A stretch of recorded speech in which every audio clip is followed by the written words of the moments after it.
love and respects.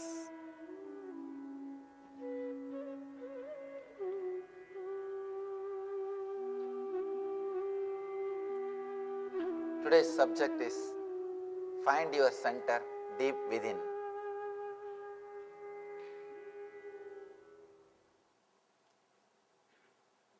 Let's see the sutra, then we'll enter into the subject.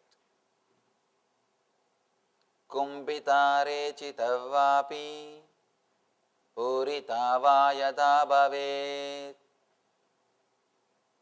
tadadante shantanamasav shaktya santa prakashate.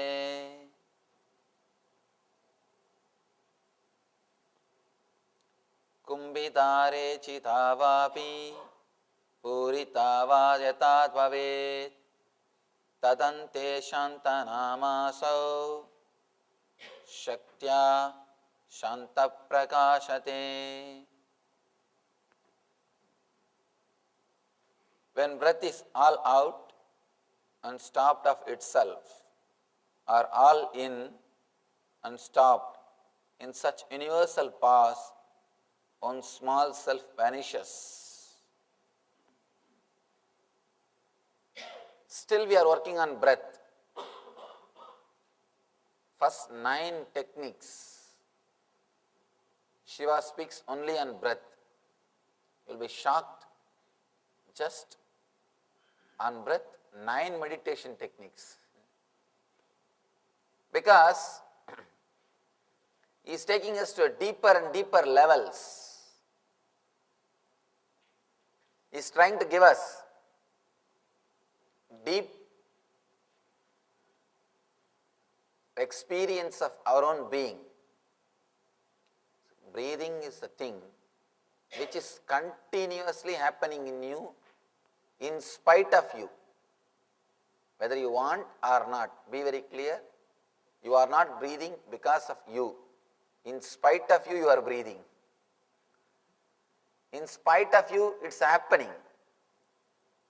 That can be used as a beautiful method to take jump into cosmic energy or into yourself. Here, Krishna is taking us,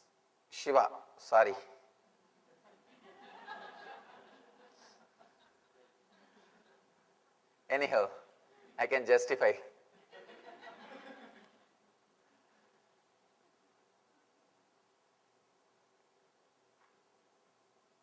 On breath, Krishna and Shiva both are given many techniques. Even in the Dhyana Yoga, Krishna speaks elaborately, extensively on breath.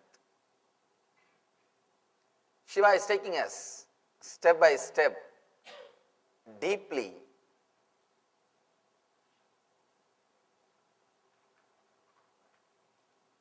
Yesterday, in the last sutra, Shiva explained how to be unclutched. He speaks about how your incoming breath, outgoing breath, and the gap, neutral space, all of them are equal. He was talking, you are liberated based on the concept of time. Now he is taking us to a little deeper. He is showing us you are liberated based on space. He is taking us to the deeper level of space. In the last sutra, he explained, you are liberated, you are already what you are supposed to be. You are already what you are supposed to be. Explaining step by step, taking us into the deep levels of our breath. Through the time he explained, today he is explaining through space. We will understand how he is explaining. When breath is all out and stopped of itself, or all in and stopped, in such universal pause, one's small self vanishes. This is difficult only for the impure. Here he is adding one more word. Beautiful word. This is difficult only for the impure. Yesterday, somebody asked me, after listening to that last sutra, one person came and asked me in the energy darshan, Swamiji, how to practice being unclutched? I said, God, you lost. You are not understood. There is no need to practice. All you need is to understand you are unclutched. And just remember again and again, the moment you wanted to practice, be very clear, you missed the truth. You don't have to practice the truth. Truth is. Truth can never be practiced. You don't have to become unclutched. You are unclutched. Your being is unclutched. The moment you ask how to practice, be very clear, you have not understood whatever I have spoken. You can just play with words. Playing with words, you can hide yourself from others. But by playing with words, you can't hide yourself from yourself. The moment you ask how to be unclutched, let it be very clear, you slept in the discourse. You slept in the discourse. You have not heard. You have not understood what has to be understood. At least now, don't miss. Kumbhita rechita vapi, urita va yada bhavet, tadante santana masau, saktya santa prakashate. Now, Shiva is playing with beautiful poetic Sanskrit. He is using different words to take us into a deeper space. Let me explain with the diagram. The last sutra we understood.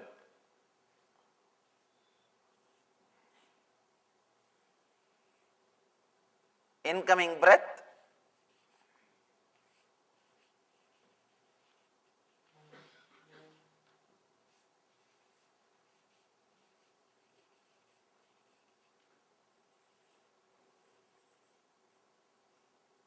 outgoing breath.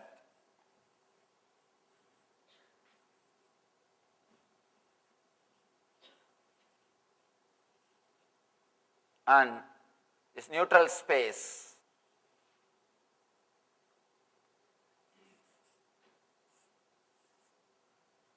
In last sutra, Shiva was explaining this space, both of them are equal. The time for this and the time for this, both of them are same. The time taken for incoming and the gap between two breaths, both of them are equal. Now he says, not only in time, in space also you are one and the same. He goes to an extreme of saying, nothing is happening in you. You are already in pure conscious state. Whether the kumbhaka is happening in you, or rechaka is happening in you, or puraka is happening in you, you are in a space where you are already unclutched. Whether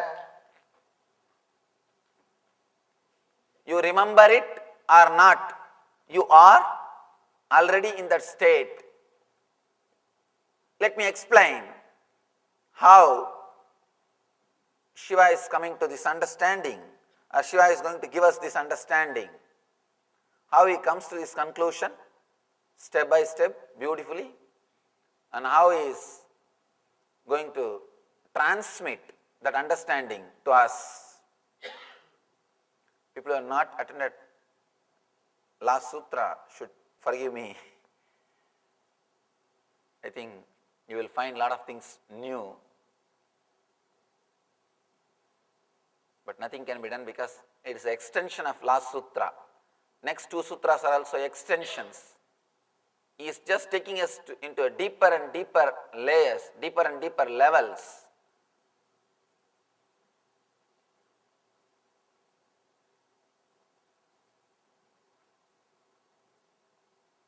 All right.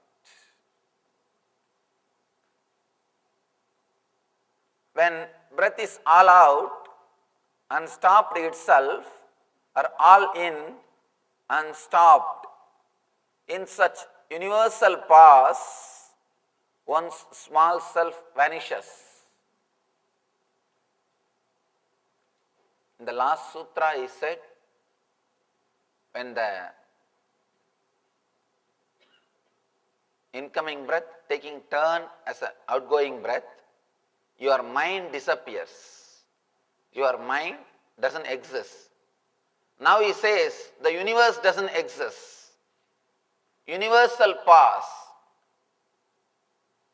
In the last sutra he says mind, in this sutra he says universe. You need to understand an important thing. Your mind is universe. Universe is your mind. Even though Shiva doesn't give you any intellectual theories, concepts separately, he gives all the truth when he gives the techniques. It's an important thing you need to understand. The key or the essence of this sutra is mind and universe are one and the same.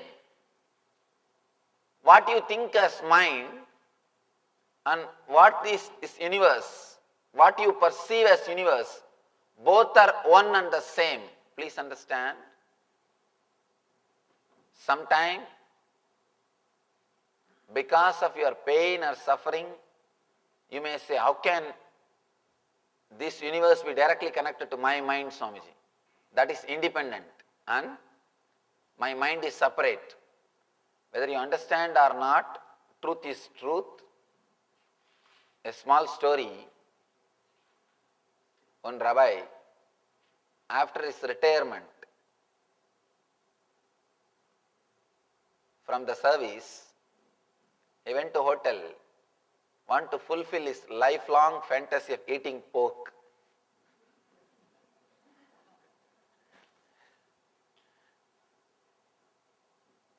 Somehow he couldn't control himself.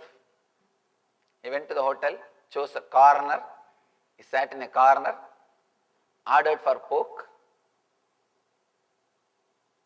He was waiting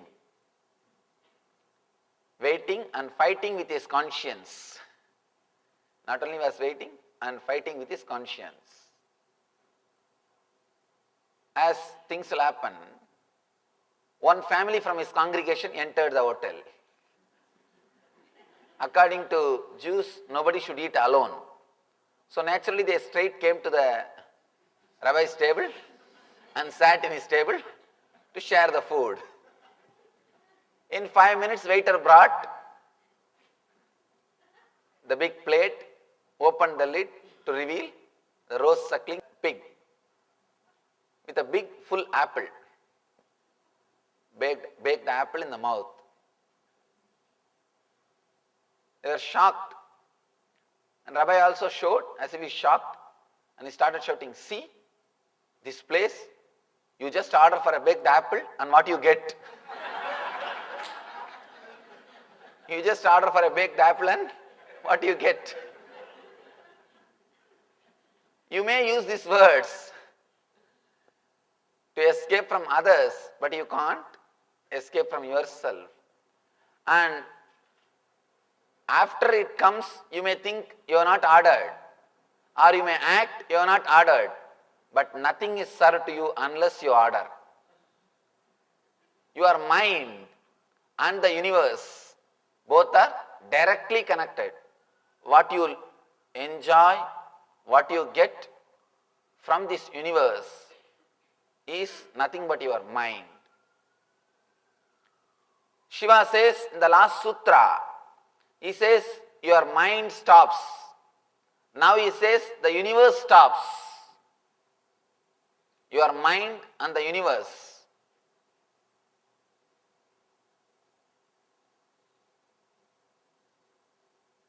In Vedanta, we have a beautiful word, drishti srishti and srishti drishti. Drishti srishti and srishti drishti.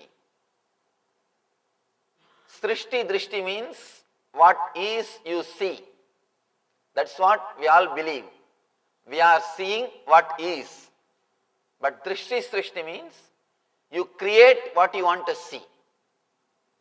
You create what you want to see. It's a little deeper level truth, difficult to understand with our ordinary logic, but truth. Whenever the mind stops, universe stops. Ramana Maharshi explains this concept beautifully, this truth. Ramana Maharshi explains beautifully. Whenever your mind is not functioning, the world is not functioning. The world will not function. You can see in your life. When you are in the dream space, that looks as reality. When you are in this space, this looks as reality. When you are here, this looks as reality. When you are in dream space, that space looks as a reality. When you are in deep sleep, nothing is reality. Neither dream world nor this world. Let it be very clear, whenever you enter into the dream world, this whole Jagrat or waking state, this world is completely faded. It becomes black and white, and that becomes multicolor. As on now, your dream world, when you remember your dreams, you feel it is like a black and white, vague. In India, if you see the Doordarshan, how it will come. And this world looks like a multicolor, strong, clear, like private channels. This looks like it's a 4D experience, 4-dimension experience. If you go to the Universal Studio, that Shrek 2, they give you the 4D experience. Na? They rock the chair. 3D, 4D is something like not only you have 3-dimensional view, along with the movements, the chair also moves. And especially that mummy, they give you that mummy experience. Literally everybody shouts. They give you that 4D experience. Same way, now you are having this world in a 4D form. You are having the 4D experience of this world. And in the dream state, whenever you experience the dream consciousness, you experience dream state as 4D and this becomes 2D. This completely faded. This fades away and that becomes reality. Let it be very clear. Then how can you decide or how can you choose which one is real or which one is unreal? You have no scale to choose whether this is real or that is unreal. You may put a question. No, Swamiji. Whenever we come back to this waking state, this world is same. I have same car, same house, same wife. It's not changing.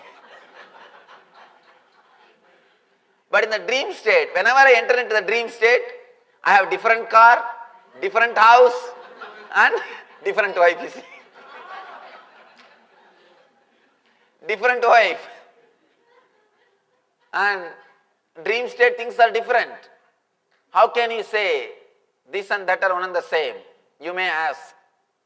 Please be very clear. The question may look logical, but it is not logical. You should understand one subtle truth. For example, sometimes you live 10 years of life in one night dream. Am I right? 10 years of life is lived in one night dream. In one night dream, you take birth, grow and finish your education, do so many things. It means in the 10 years, have you not slept? Inside the dream, you fall asleep and come back to same dream and play the game, and fall asleep, come back to same dream and play the game. Understand? It's very subtle but truth. If you give your attention, you can understand the truth. The very understanding of this truth will totally transform your inner space. See, in the one night, in just one night dreams, you live one full life, sometime 10 years or 20 years, even 30 years. In that 30 years, you have many times fallen into unconsciousness, sleep. Then you come back to the same dream and play with the dream, again fall asleep, come back to the same dream, play into the dream, again fall asleep. Be very clear how you live 30 years in one night dream. Same way you are living your 70 years in a one life dream. Life is a longest dream. Dream is short form of life. Small life is dream. Long dream is life. Let it be very clear. The very concept of time itself is illusion. That is why in one night, 10 hours of, in 10 hours dreams, you live 30 years of life. 30 years of life is lived in one 10-hour dream, one night dream. How is it possible? Because the time concept itself is created by your mind. The concept of time itself is an illusion. It is completely illusion. That is why Ramana Maharshi says beautifully, whatever you see, as long as the seen, seer and the action seeing, if the three are there, be very clear, you are in illusion.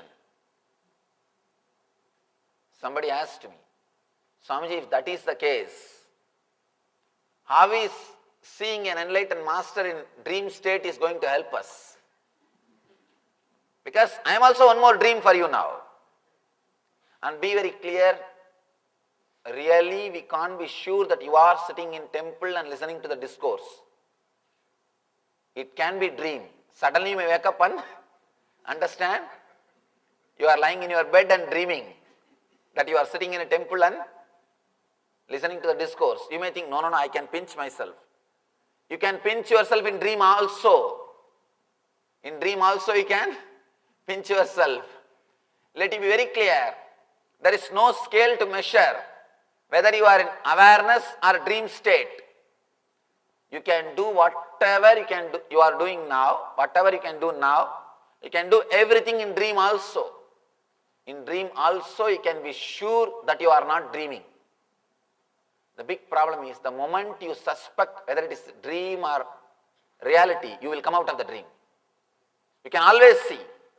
Whenever you seriously suspect what you are seeing, your awareness and attention will be turned towards the seer.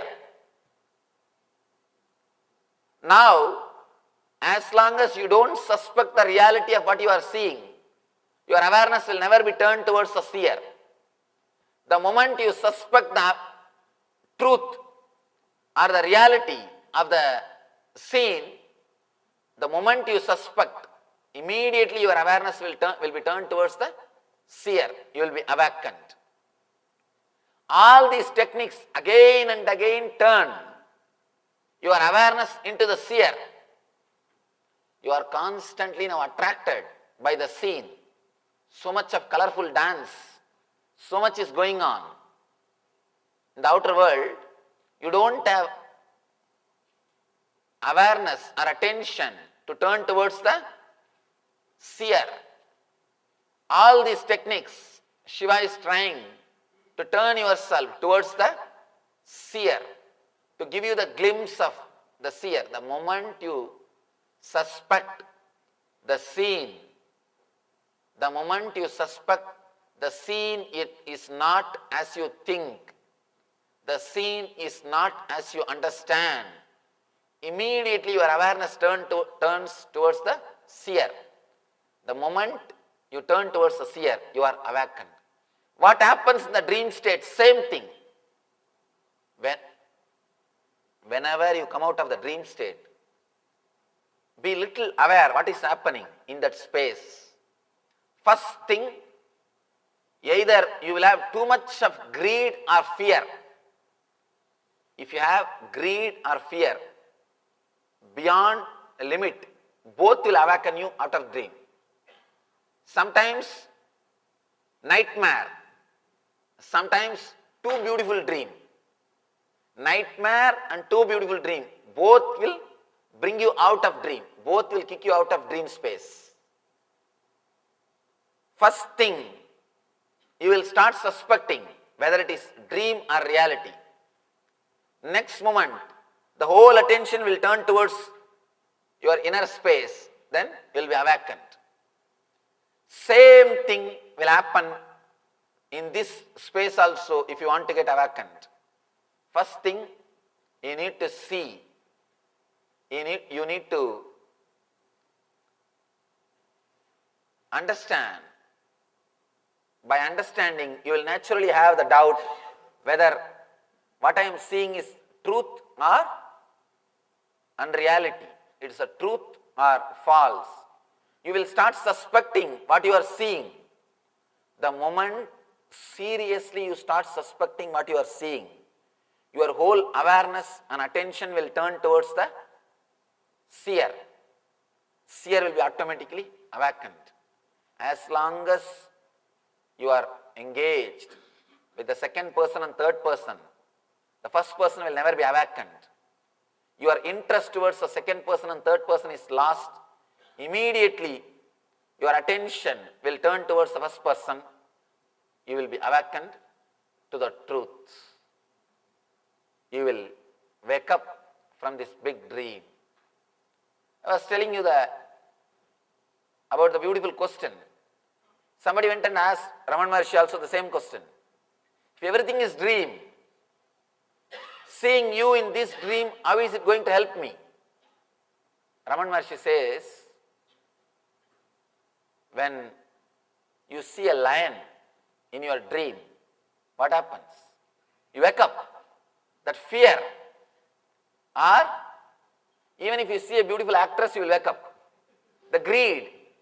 See, whenever you try to elongate that shaft, whenever you try your best to elongate that shaft, sometime beautiful dream, you try to hold on to the dream and suddenly you realize it is dream. Sometime frightening dream, you just wanted to escape from the dream. So much of fear and you realize it is just a dream. Both the way, whether if you want to hold or you want to escape, both the way, you will come out and understand it is just a dream. Whether it is greed or fear, both will awaken you. Whenever you see a master is like a simha swapna.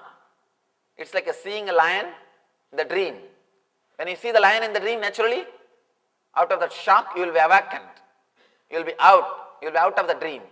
Same way, when you see the master in this state, he will be like a simha swapna. He will awaken you. I always tell people, master is not a dream to fulfill your wishes. It's a dream to awaken you. It's a dream to awaken you. Same way, greed also can awaken you. Master and actress both can do the same job. Both can do the same job. That is why I always tell people, whenever I can't train people, I just get them married. I tell them, please get married, that's all. And they are trained. Now sometimes, if master takes 10 years, she takes hardly 1 or 2 years. Now in our ashram, that's what I tell our brahmacharis. Either learn from me or you learn from your wife. But learning from me with a lot of love and courtesy. That's the only difference. Greed and fear both can teach you. Yoga choose the path of fear. It just controls you and corners you. At some point you are awakened. You understand, you are dreaming. Tantra chose the path of greed. It gives you. Suddenly you understand, you are dreaming. Both the way, whether you are in greed or with fear. The theme or the idea is to put your attention on your being, to turn your awareness on your being. Whether it's a fear or greed, we need the only one thing, to awaken you. Kumbhita rechita vabi purita va yada bhavet tadante santana masau satya santa prakasate. Again, this one important thing you should understand, that your mind is universe. Only when your mind works, you see the universe. If your mind doesn't work, you will not see the universe. It's like your samskaras, your engrams, that decide your universe. Shiva says, in such universal paths, when breath is all out and stopped of itself, or all in and stopped of itself, in such universal paths, Shiva is speaking in last 3 sutras about the neutral space. For last 3 sutras he is discussing the same thing about the neutral space. How to enter into the neutral space and how it will help you step by step. In the neutral space itself he is guiding us step by step. First he spoke about the neutral space. Next he said the neutral space and the incoming breath time is one and the same. Now he is saying the neutral space and the incoming breath, not only in time they are one and the same, even in space they are one and the same. By this he means, just in that neutral space, whenever you are in that neutral space, you are enlightened, you are liberated, you are in that full awareness, you are in that Shiva consciousness. There is nothing more needs to be done. There is nothing else needs to be done. The one's small self vanishes. That's what he says beautifully. One's small self vanishes. Means your ego disappears. Your ego disappears. He says, vanishes. You don't have to do anything. You don't have to kill. You don't have to fight. You don't have to do anything. Just it vanishes. He adds one more line, beautiful line. This is difficult only for the impure. Ashanta prakasate. This is difficult only for the impure. Now we'll have to understand what Shiva means by the word. This is difficult only for impure.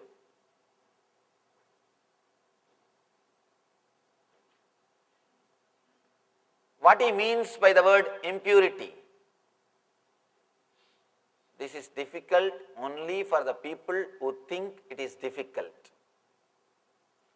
If you are already clear that this is not going to work for me, this is not going to help me, this is not what I want in my life, then be very clear, this is not going to help you. The moment somebody thinks, decides, this is difficult for me, it is going to be difficult, because it is you who is creating the shaft. If you think 10 times it is difficult, the thought it is difficult which happened to you today, the thought it is difficult which happened to you yesterday, the thought which is difficult, it is difficult which happened to you 1 year ago, you will connect all these thoughts and you will create a shaft, it is difficult. Then nothing can be done.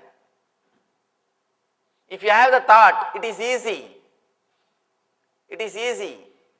Then again, you will create a shaft, it is easy.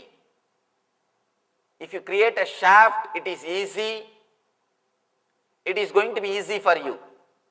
If you create a shaft, it is difficult by all your ideas of believing it is difficult, then it is going to be difficult for you. Let you be very clear, whether it is easy or difficult, both shafts are created by you. Ramana Maharshi says, there is a beautiful song written by Ramana Maharshi in Tamil. He says, oh, so easy, Atma Vidya, so easy. Somebody goes to him and says, Bhagavan, it is very difficult to achieve enlightenment. Bhagavan says, oh, so easy to achieve Atma Vidya, it is so easy. They ask him, how? He says, to achieve something in the outer world, you have to work. To achieve something in the inner world, nothing needs to be done. Just relax.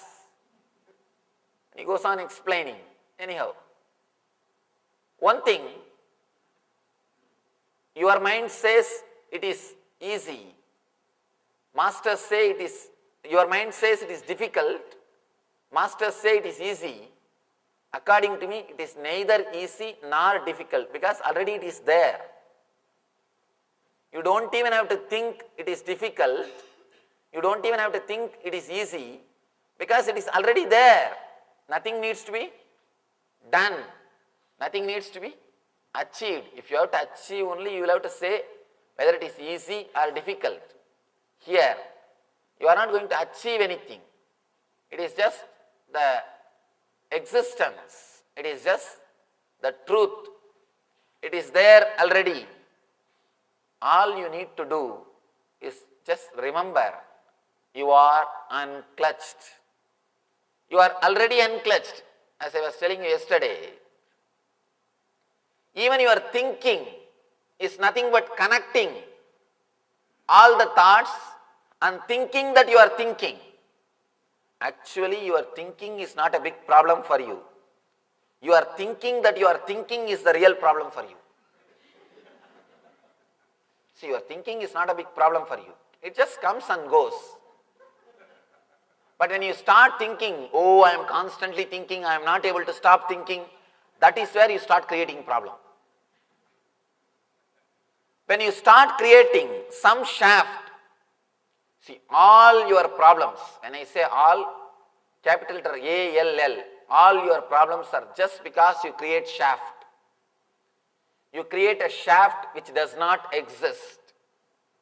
Which does not exist. If you just understand, you are unclutched by your very nature, you can see. Even if you try to clutch, you can't clutch. Try your best to connect your thoughts. Try to be on same subject. Try to concentrate your mind. You can't concentrate because God saves you constantly. God is protecting you. That is why you are not able to concentrate. People come and ask me, Swamiji, how to concentrate my mind? They don't understand what they are asking. Be very clear. The more you concentrate your mind, more you will start suffering. As on now, concentration will bring you only suffering because when you concentrate, naturally on what you will concentrate? Whatever is there only you will concentrate. In your mind you have only sufferings. If you start creating the concentration power, your suffering will become more and more. People come and ask me, Swamiji, I forget things. Please give me the power to remember. I tell them, you don't know what big blessing it is. No, because you forget things, you soon get healed of your mental pains, mental wounds. You heal yourself.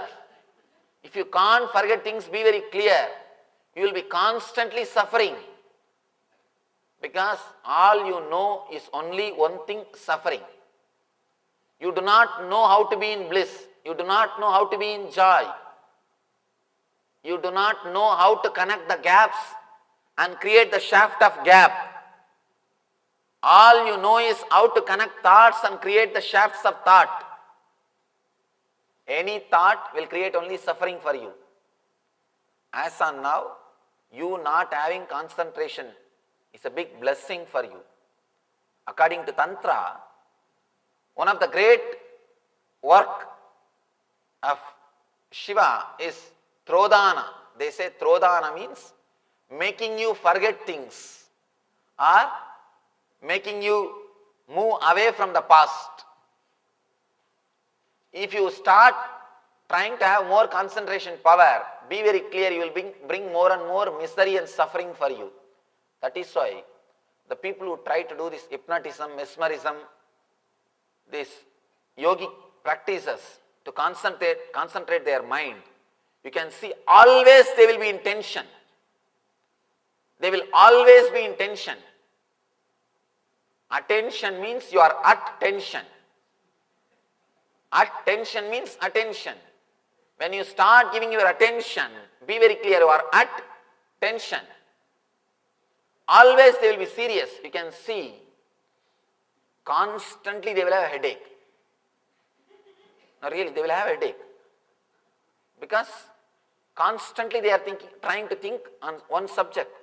Means they are trying to create a shaft. They are trying their best to create a shaft. One more thing, no doubt they will become schizophrenics. That is why I tell you, some of the yogic practices, without intelligence if you start doing, without maturity if you start doing, you will end up only in more problems. You will end up only creating more and more difficulties, more and more problems. Because in concentration, you exclude everything. In awareness, you include everything. In awareness, you are not aware of particular thing. You are purely aware. In front of you, anything can come. You will be aware. That's all. In awareness, you work on yourself. In concentration, you work on something outside. You concentrate on something. Your whole consciousness is centered on something. In concentration, you are working towards a different angle. In awareness, you are working towards different angle. Whole West is suffering so much of depression because they misunderstood awareness as concentration.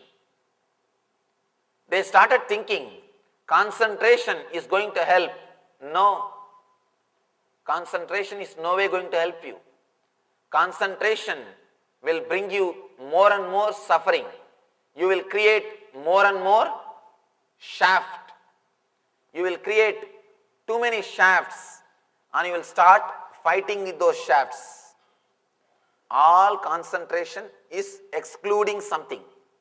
For example, if you concentrate on this one line, you exclude everything else. In that one line, if you concentrate on one dot, again you exclude everything else. You are excluding. By excluding, you will not be able to achieve anything. But with awareness, you will be aware of the whole board. You will be aware of this whole scene. You will be aware of this whole space. You are aware of this whole universe. In awareness, you do not exclude anything. You only start including things. In concentration, you will be excluding things. When you start creating shaft, when you start thinking that you are thinking, be very clear, you become impure. Then it is difficult for you. Then you can't achieve this. Even you believing that you have a lot of impurity is nothing but a shaft. Let it be very clear, all your guilt, all your pain, everything is pure shaft.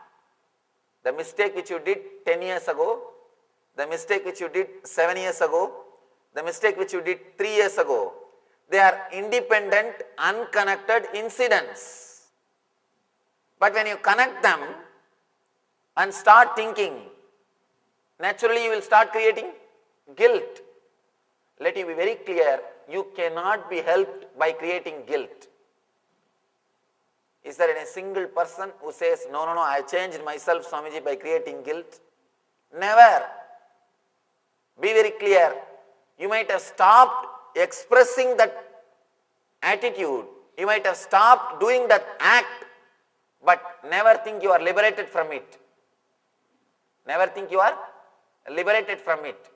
Symptoms may change, but you are not cured. Doctor asks to a patient, how do you feel after the medicine? You came to me with a complaint that you are hearing ringing sound in your ears. How do you feel now with your ringing sound? Patient says, oh, after the medicine, I get only engaged tone. I get only the busy signal. I am not getting the ring tone. You may get, the ring tone may change into busy signal, but you will not be healed.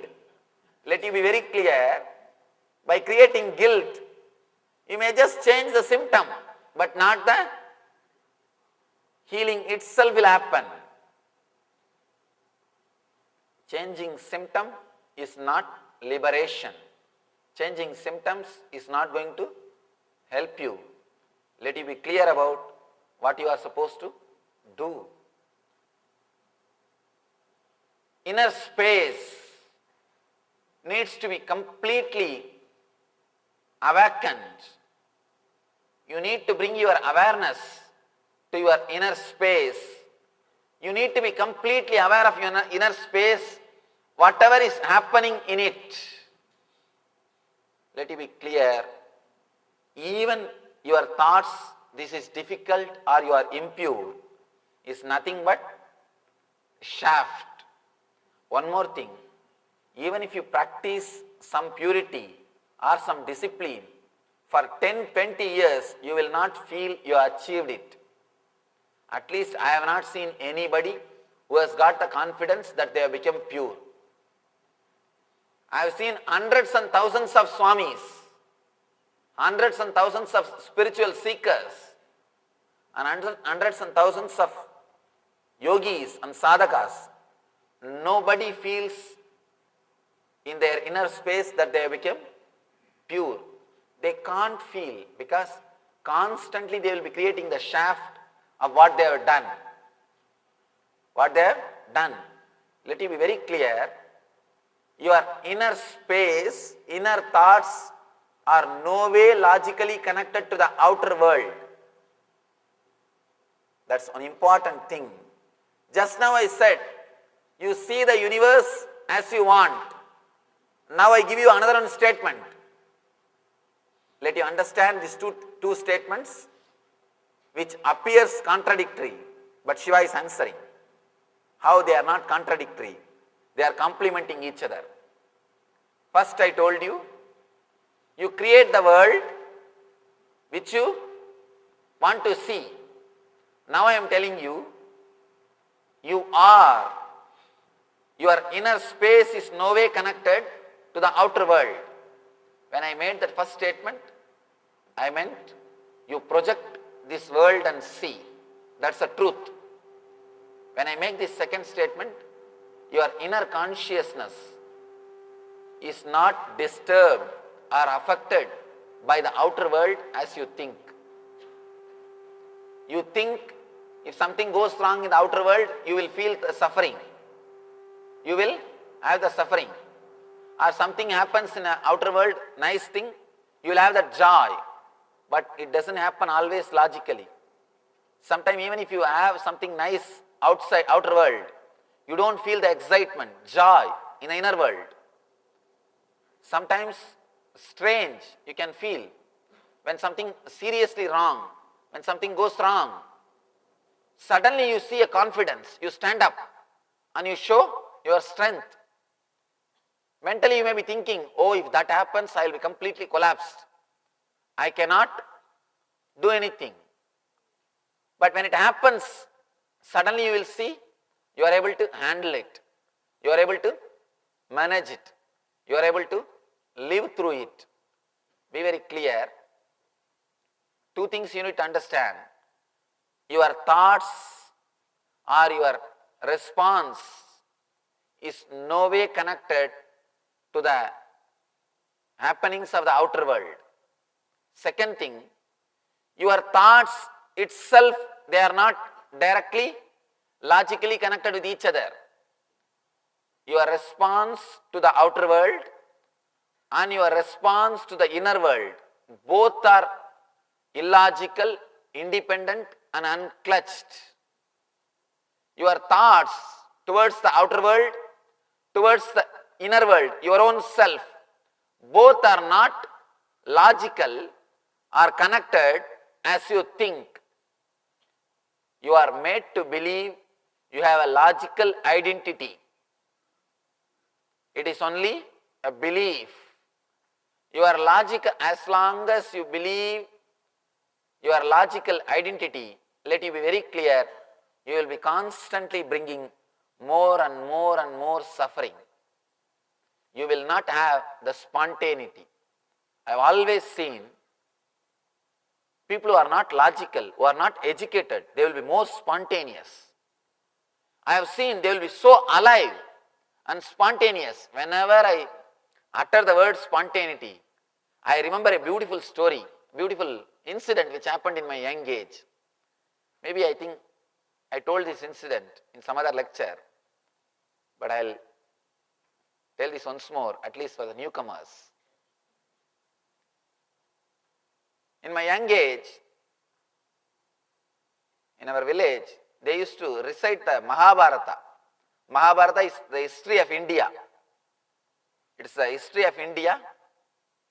In every village there will be recitation of Mahabharata every year. Once in a year in every village, especially in South India, they will recite the Mahabharata. Daytime they will recite the story. Night time they will do a drama. Drama means not a professional group. Same that 4 or 5 old villagers, old people, they will decorate themselves and come into the, there will be small 2 bench. On that bench they will climb, that is the stage. They will sing some song and do the drama. Thanks to this type of programs, because of these programs, still India is alive. Morally and culturally, the whole country is connected because of this type of programs. It is done in a very ritualistic way. Morning they will recite the story and evening they will do the drama. Drama will be very nice, very spontaneous. There will not be much arrangement. Only one stick will be there. That is what, that will be used as Veena when Narada uses. If he holds like this, it will be Veena. If Hanuman holds like this, that is Gada. That is the Gada. Same thing, one stick. On the top of the stick, one paint box will be tied, that's all. One stick with the paint box, that is the Veena, and then that is Gada. You have to just understand. Who holds it, in what way he holds, that is the name you have to give. If it is held in this way, it is called Veena. If it is held in this way, it is Gada. It's a nice village program. That day, the story is the Draupadi Vastrabharana. There is a, if you know the Mahabharata, you will understand. Draupadi was abused in the court by the Duryodhanas. Duryodhana and his brothers. That is the story.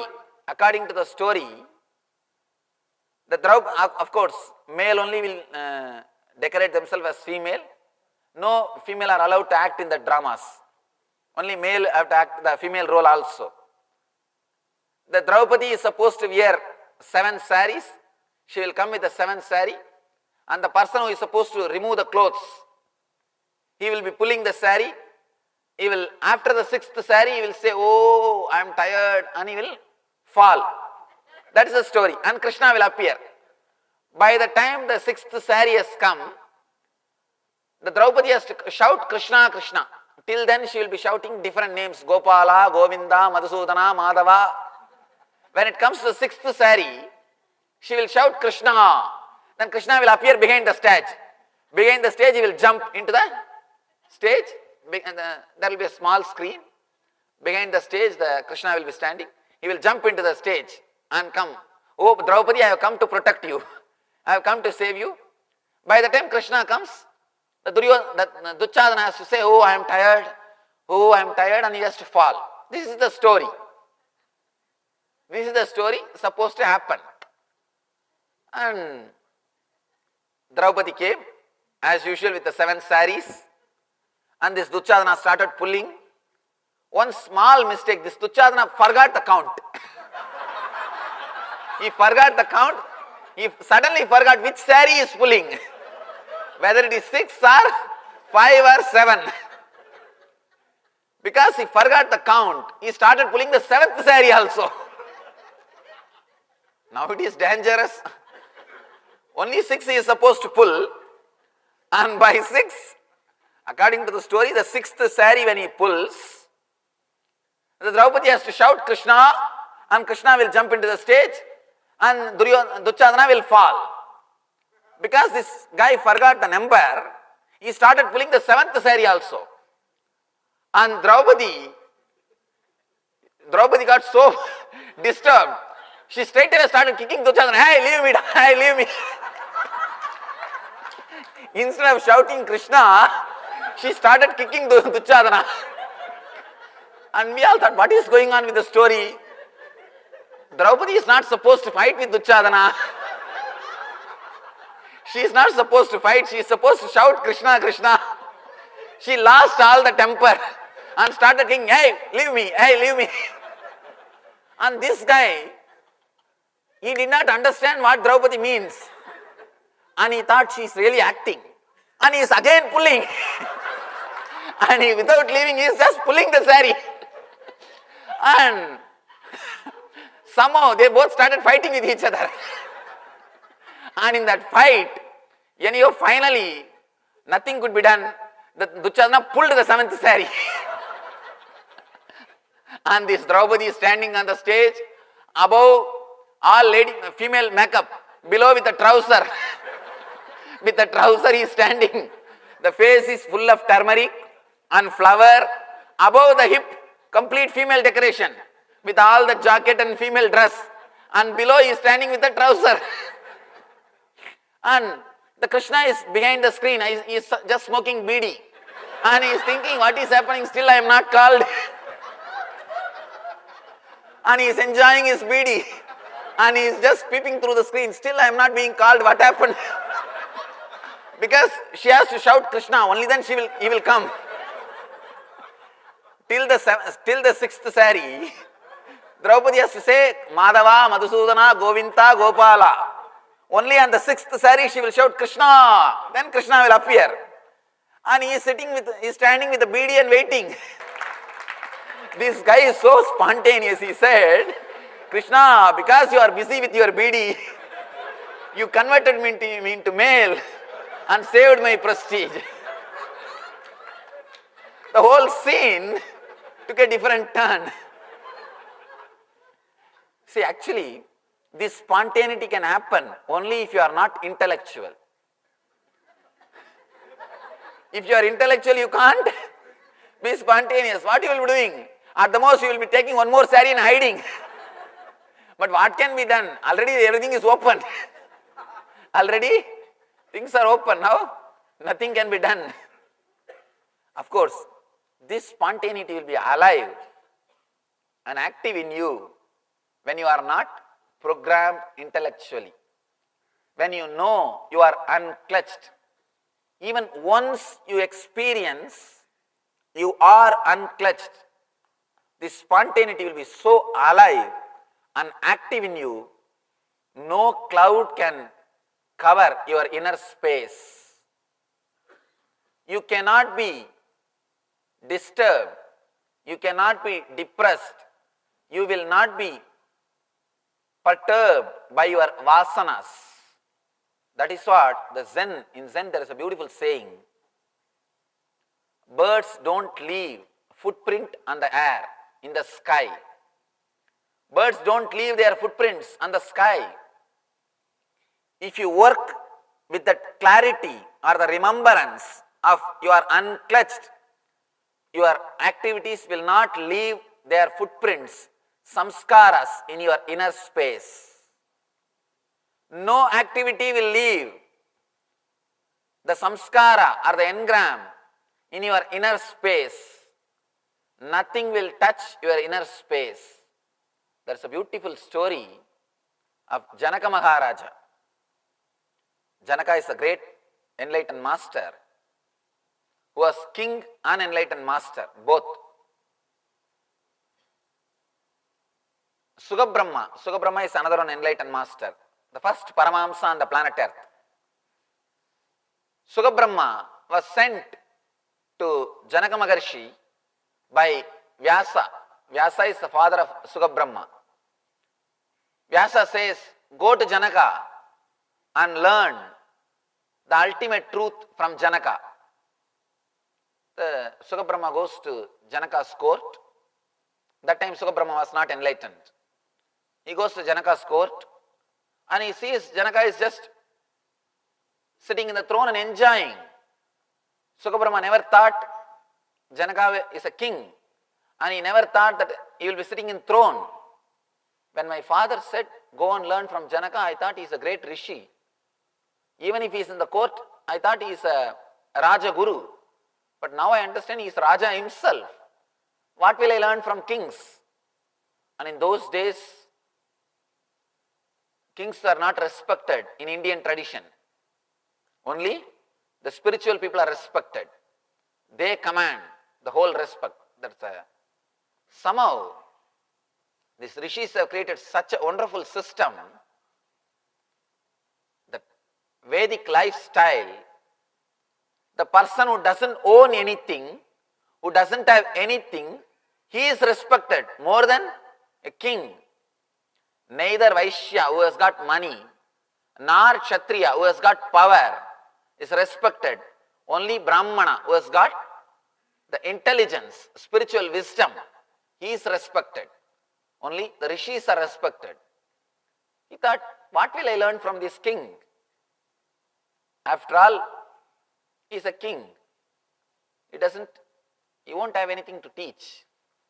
Anyhow, my father said, he goes to the Janaka and he asks Janaka, what will you teach me? Janaka says, stay here for 3 days. Whenever people come to me and they ask me, Swamiji, give us a glimpse of meditation. Please teach us how to live in the bliss. I tell them, no, to tell you honestly, I can't teach you, but you can pick up. I can't teach you, you can learn. I always tell them, just be around me 24 hours for a few days. I cannot teach you by my verbal language. With words, you cannot give anything. Maybe you can pick up from my body language. Just see how I live. Just feel how I am living. That may give you some glimpse. That may give you the confidence. Be very clear. Words are not going to teach you. And here also, the words which I am uttering, they are not great. And I am not an orator. And I am not giving you any words. And my English, I know, oh God. I have my own way of expressing. Anyhow, I don't bother about it also because I am not here to teach you English class. I am not an English teacher. I am only teaching the spirituality. Somebody asked me, what is this, Swamiji? You should correct your English a little bit. I said, I am not teaching English. I am teaching spirituality. Do you understand what I want to express? He said, yes, I understand. That's all. That much only we need in language. Language is necessary to convey. That's all. That's enough. Nothing else is necessary. We don't have to bother about anything else. Anyhow, I am not giving you words. Words can't do anything. Words can't do anything. The words which I am speaking are not important. The confidence which is radiating in my eyes, the honesty which is in my body language when I utter this truth, that is the reality. I always tell people, if you can pick up this honesty and confidence, you achieved. If you pick up these words, nothing, you won't be helped. You are not going to be helped. But if you pick up this honesty and confidence, then you have done what you are supposed to do. You achieved what you are supposed to achieve. I always tell people, stay around me, be around me. Watch just be a spy. See how I am living 24 hours. See, you can't hide something from somebody 24 hours. You can't act 24 hours. It is impossible. You can act 2-3 hours in the stage. Stage show is very easy. Anybody can get into the stage and do 2-3 hours of show. That's not a big thing. That's not a big thing. But you can't be same 24 hours. Be around me 24 hours. That may give you something. Same thing Janaka is telling. Be around me 24 hours. That may give you something like a swimming. See, nobody can teach you swimming. You can pick up swimming when you see somebody swimming. Nobody can teach you. Nobody can teach you. When you see somebody swimming, 3 things you will understand. First thing, swimming is possible. You can float on the water. Next thing, tremendous urge or desire. When they can do, why not me? Why can't I? I can also. Third thing, the courage to jump in. First, you will understand man can float. Next thing, when they can, why not me? Third thing, let me also jump, the courage. Same way, when you live an enlightened being living on the planet Earth, when you see the enlightened being living on the planet Earth, when you live around him, 3 things you will understand. First thing, enlightenment is possible. You can live like a god on the planet Earth. Next thing, when he can, why not me? Because he will radiate such a simplicity and he will radiate such an ordinariness. Naturally you will have the confidence. When he can, why not me? Third thing, an important thing, let me jump, the courage. All these 3 will happen only if you live around the master, seeing the body language. Nothing else can help you. I always tell people, swimming can never be taught. You can pick it. You can pick up. It can't be taught. Same way, Janaka is saying, live around me. Stay here. Sukabrahma stays there for 3 days. He is not able to understand. Sukabrahma is not able to relate with what is going on there. Janaka is sitting nicely enjoying his sukha. Singing is going on, dancing is going on. Whatever goes on usually in the court, everything is going on. And he is just enjoying the whole thing. Janaka is enjoying. Sukabrahma is not able to relate with the whole scene. And he is not able to understand what is there to learn. After 3 days, again Sukabrahma goes to the Janaka. You want to teach me anything? Then Janaka says,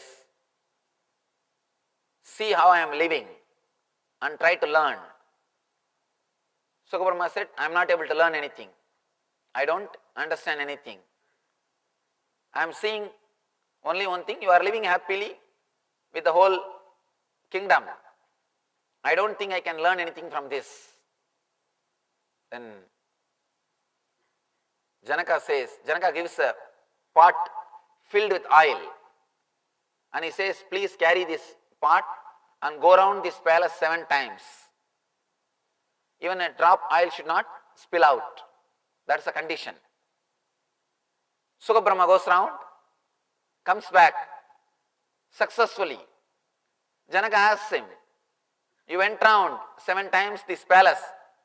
That moment, did you see anything? This dance or singing or anything?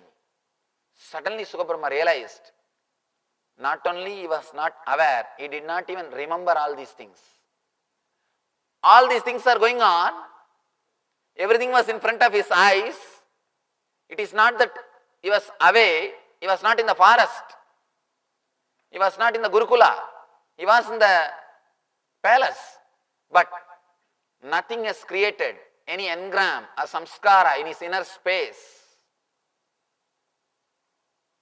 Then Janaka says, how these few moments, even though you are here, nothing has created engrams in you, samskaras in you. Same way, Even though I am here 24 hours, nothing creates engrams in me. No samskaras are created. My inner space is not at all touched by these outer happenings. Nothing of this world touches my inner space. I am pure in my inner space. Understand the meaning of purity.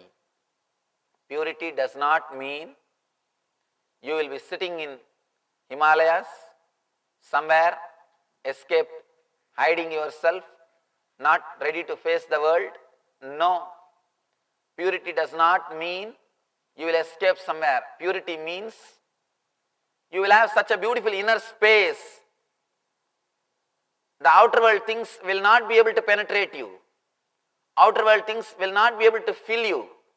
Outer world things will not be able to enter into you. Outer world things will not touch you. Your inner space will be beyond any conditionings or any samskaras related to the outer world. All you need to do to understand and remember, you are unclutched. How remembering that you are unclutched is going to take you beyond the body and mind? How it is going to take you beyond space? Yesterday's technique, Shiva taught you how to go beyond time. Now he is teaching you how to go beyond space. After a small break, we will see the technique and practice it, how to go beyond the space. Thank you.